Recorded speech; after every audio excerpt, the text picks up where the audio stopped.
Paris in autumn is a painter's dream. Golden leaves cling to cobblestones in Montmartre, and the air smells of espresso and longing. In a tiny attic apartment on Rue Lepic, a young artist named Elodie leans over her latest work, a half-finished portrait of the Sacré-Cœur, bathed in dawnlight. But today, the canvas isn't her only discovery. When the canvas slips, she notices a corner of yellowed paper tucked behind it. A letter, brittle with age, addressed to someone named Clara. The ink is faded, but the words tremble with urgency. My dearest Clara, if you find this, I've already gone. Meet me at the Wall of Whispers, midnight. Bring the violets. Trust no one. The date, October 12th, 1943. Elodie's fingers trace the signature, Luc, a name lost to time. But the Wall of Whispers, she knows that place. The old vineyard wall near Place Dalida, where lovers once etched secrets into stone. Elodie follows the ghost of the letter into the winding streets. Her first stop, La Maison des Rêves, a café mentioned in the letter's margin. The owner, an elderly woman with eyes like cracked porcelain, recognizes Luc's name. He was a painter, she murmurs, arrested for hiding resistance leaflets in his sketches. But Clara, she vanished the night he did. The woman pours Elodie coffee, her voice softening. Clara was a dancer.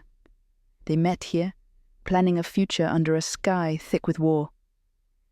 He sketched her by candlelight. She wore violets in her hair, even in winter. The letter's plea, midnight at the wall, was their last attempt to flee. But Luc never came. Clara waited until dawn, violets wilting in her hand, before the Gestapo found her. Or so the story goes. Back in her apartment, Elodie finds another clue, a sketch hidden beneath her floorboard. A woman's face, drawn in charcoal, Clara. Behind it, an address, 23 Rue des Abbesses. An old art supply shop, now a dusty archive of forgotten lives. The shopkeeper hands her a box of Luc's belongings, a rusted key, a dried violet, and a final note. Clara, forgive me. They're watching. Find the tree where we buried our shadows. The tree. A chestnut in Square Louise Michel, its trunk split by time. Elodie digs gently, unearthing a tin box.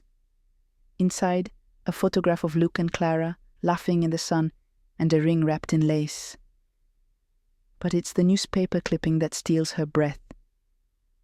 Local dancer executed for aiding escape of resistance painter. Clara's fate. Yet the date, 2 days after Luc's arrest.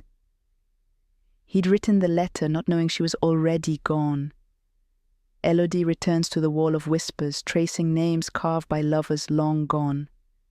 There, faint but defiant, Luc plus Clara, 1943. And below it, a fresh violet tied with string. She kneels, her fingers brushing the petals. Who leaves these, she wonders. An old habit, perhaps. A neighbor honoring the story. Or maybe Paris itself, refusing to let love die. In her apartment, she unpacks Luc's box again. Beneath the photograph, she finds a slip of paper she'd missed. A poem in Clara's looping script. When the world forgets, the violets will bloom. When the guns fall silent, our shadows will meet. The words linger in her mind as she stands before her unfinished portrait of the Sacré-Cœur. She mixes her paints, gold for the dawn, violet for the flowers, charcoal for the shadows. But instead of the basilica, she paints 2 figures holding hands, walking toward a sunlit horizon. At the bottom she writes, Luc and Clara, 1943. Found. Sometimes Paris remembers what the world forgets.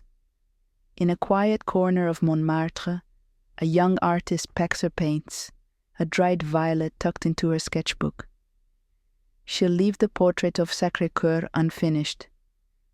Some stories, after all, aren't hers to complete. But if you listen closely, the wind still carries their whispers. Love, even lost, outlives the war.